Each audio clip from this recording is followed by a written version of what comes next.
Bonsoir à toutes et à tous. Merci d'être fidèles sur votre chaîne de proximité ORTM2 et bienvenue dans ce journal. Les conseillers pédagogiques ont pour mission d'appuyer les directeurs des centres d'animation et de procéder à la formation continue des enseignants du fondamental. On comprend alors que ces conseillers constituent un maillon essentiel du suivi pédagogique. La nomination des conseillers pédagogiques obéit à des critères bien déterminés. Idrissa Oumar Maïga. Le centre d'animation pédagogique CAP s'occupe de la formation continue et du suivi des maîtres de l'enseignement fondamental. Le choix des conseillers pédagogiques est lié à un certain nombre de critères: l'expérience professionnelle, la connaissance des méthodes pédagogiques, l'aptitude à bien conduire les leçons. Les conseillers pédagogiques du CAP de Sébinikoro poursuivent leur mission d'appui conseil aux enseignants pour l'amélioration de la qualité des apprentissages. Le conseiller pédagogique est celui qui sait. Au cours de ses entretiens avec les enseignants, il leur délivre, si vous voulez, les vérités pédagogiques qu'il détient et leur dire comment ils auront dû procéder. Les missions du conseil pédagogique, d'abord, la première tâche du conseil pédagogique est d'aider l'enseignant à analyser les situations d'enseignement ou d'apprentissage. Le conseil pédagogique, après ces visites de classe, rendra compte au DECAP. Nous sommes au groupe scolaire Moustapha Sissogo du CAP de Sébinikoro et en classe de 9e année. Le conseiller pédagogique en lettres, histoire et géographie doit suivre Modibo Kone dans son cours de français qui se déroule suivant des consignes. Selon Modibo Kone, le maître doit travailler de façon ordinaire en gardant le sang-froid devant le conseiller. À la fin du cours, des critiques et des conseils sont formulés par les conseillers sur la leçon observée afin de permettre à l'enseignant d'améliorer son rendement. Le conseiller est là pour nous aider. Et le conseiller, ce n'est pas un adversaire, c'est un coéquipier. Donc on doit travailler main dans la main pour la réussite de nos enseignements. Je suis très fier et très honoré. Pour bien accomplir cette mission de sacerdoce, les conseillers pédagogiques rencontrés évoquent quelques difficultés. Ce suivi pédagogique, de façon générale, a des objectifs. La méthodologie de suivi pédagogique comporte très généralement 3 phases. Il y a la phase d'observation. Deuxième phase, qui est la phase d'entretien. Troisième phase, ça c'est la phase de remédiation. Le rôle de conseiller pédagogique est important dans le système éducatif. Son travail de suivi pédagogique contribue à l'atteinte d'une éducation de qualité, un objectif que se fixent les plus hautes autorités. La jeune chambre internationale à Bamako, la Lanterne, vient de boucler une formation au bénéfice de ses membres. Il s'agissait de renforcer les capacités de ces jeunes, notamment en matière de leadership, ce qui leur permettra d'être plus créatifs sur le marché de l'emploi. Kadidjato Kamisuko. L'Académie de la Jeune Chambre internationale a changé le monde se veut un espace de renforcement de capacités, de discussion et de partage d'expériences. Elle a pour objectif d'outiller les membres de la GCI afin qu'ils soient des jeunes leaders pouvant apporter des solutions durables aux défis du monde actuel. Qui dit changer le monde dit renforcement des capacités. C'est pourquoi nous avons réuni les jeunes, nous jeunes, pour nous transformer nous-mêmes, pour nous changer nous-mêmes notre mentalité, afin de pouvoir faire face aux défis de la communauté, afin de changer le monde. Ce monde, personne ne le fera à notre place. Et c'est à nous de prendre notre destinée en main et d'agir et de ne rien attendre de personne. Le projet Changer le monde, c'est juste une initiative pour accompagner les jeunes gens qui ont des idées d'entreprise, mais qui ne savent pas d'où commencer, comment faire. Donc c'est une manière pour aider les jeunes gens qui ont cette idée, pour les amener maintenant d'abord à concrétiser l'idée de projet afin de créer leur propre entreprise. Ils étaient 25 personnes cette année à participer à la formation. Après 3 jours de discussion, de partage d'expériences, les participants sont satisfaits. L'académie a été très bénéfique pour moi et je l'espère pour les autres également, ça a été très bénéfique. Et si ça tient qu'à moi, on va rester ici jusqu'à la semaine prochaine parce que nous avons encore beaucoup à apprendre.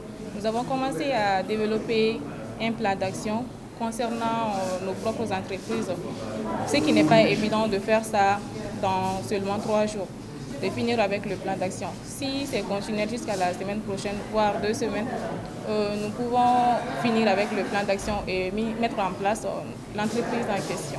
L'activité a pris fin par la remise de diplômes aux 25 participants. Pour se rendre plus belle et coquette, notamment à l'occasion des cérémonies, nombreuses sont les femmes qui font recours au maquillage, un engouement qui explique la grande ferveur autour des salons spécialisés. L'univers du maquillage inspire notre reporter Kadidiatou Kamisoko. Le maquillage est un bonus qui vient s'ajouter à la beauté naturelle de la femme. Pour l'appliquer, il faut l'apprendre et cela peut se faire dans le tas. Le maquillage se fait dans les salons spécialisés très sollicités par les femmes nantis ou de classe moyenne. On doit se maquiller pour paraître plus belle. On a besoin d'une formation pour ouvrir un salon, mais il y a plusieurs types de formations. On peut se former à travers vidéos YouTube et on peut choisir aussi un salon de coiffure pour faire sa formation. J'ai aimé ces métiers depuis toute petite. J'utilisais les charbons et les pommades des gens pour m'y maquiller. Mon père me frappait tout le temps à cause de ça. C'est pour vous dire que je n'ai été formée par personne, c'est juste un rêve d'enfance. De nos jours, il y a plusieurs salons de maquillage. Mais la question que l'on se pose est de savoir s'ils sont tous de qualité. Avant,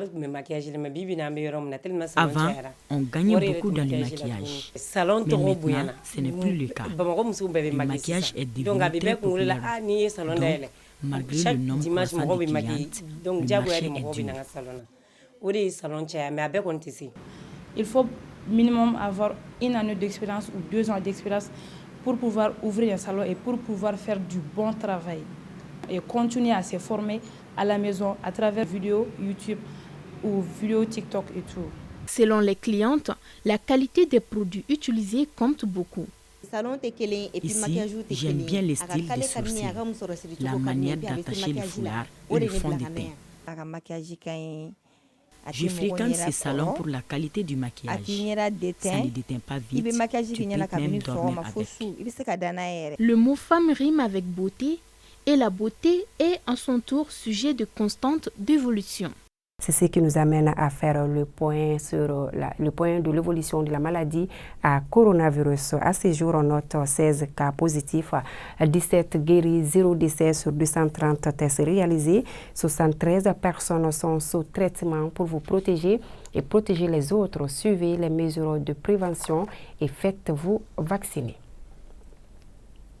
Bouba et Draman Fane étaient 2 frères respectivement orpailleurs et policiers. Ils ont trouvé la mort le 24 février 2022 dans des circonstances tragiques. Pour leur rendre hommage, leur famille a initié ce dimanche un match de football à Sébinikoro en commune 4 du district de Bamako. Modibou Sidibi. Il y a une année, 2 frères, Fane, Daouda et Draman, ont été affectueusement arrachés à l'affection de leurs proches.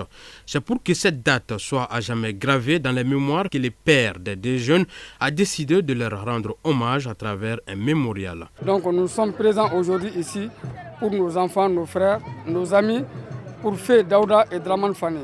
Ces 2 étaient des enfants de la famille Fane à Sébinikoro, secteur 1, des jeunes très respectueux, joyeux avec une disponibilité exceptionnelle pour le soutien familial. J'allais dire des jeunes qui se souciaient de leur famille, mais malheureusement ils furent brutalement arrachés à notre affection il y a une année de cela par le bon Dieu. Nous souhaitons d'organiser chaque année cette coupe en leur mémoire et j'invite la jeunesse à faire preuve de maturité. Pour la finale, les 2 équipes portaient les noms des 2 disparus, le FC Daouda à maillot blanc d'un côté et de l'autre côté le FC Dramana. Dès l'entame de la partie, FC Daouda se montre plus dangereux que son vis-à-vis mais n'arrive pas à marquer. Poussé, dominé, FC Draman crée la surprise en marquant le premier but de la partie. 1-0 pour FC Draman à la pause. À la reprise, FC Draman enfonce le clou en marquant le deuxième but. Peu de temps après, FC Daouda réduit le score avant que les Bleus n'inscrivent le troisième but, mettant fin à tout espoir des Blancs. Score final, 3-1 pour FC Draman. Je suis très content aujourd'hui, en même temps très mécontent. Parce que ça peut être un souvenir dans les jours à venir. Parce que aussi, je remercie tout le monde, ceux qui ont participé et ceux qui ont assisté à l'organisation. Le parrain de cette première édition du mémorial, Draman et Bouba, n'a pas manqué de réitérer son engagement pour l'édition prochaine. Nos deux fils qui nous ont quittés étaient vraiment de personnes merveilleuses. Nous voulions les rendre hommage à travers cette coupe.